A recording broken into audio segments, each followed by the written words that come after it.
A dark line between teeth may sometimes come from surface staining or buildup in hard-to-reach spaces.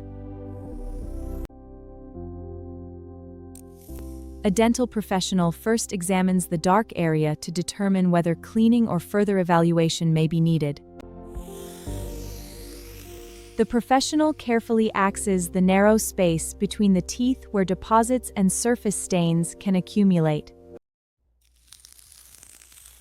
Professional cleaning instruments may be used to carefully remove accessible deposits attached to the tooth surface.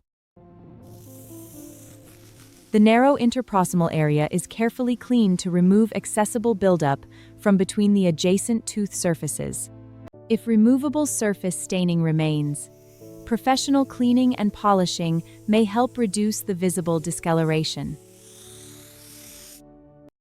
The area is then rinsed to clear loosened debris and reveal the cleaned interproximal tooth surfaces.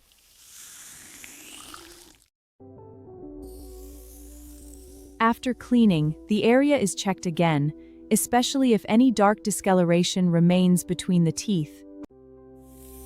Professional cleaning can reduce removable buildup and surface stains, but persistent dark areas should be professionally evaluated. This video is for general education only. For dental concerns, please consult a qualified dental professional.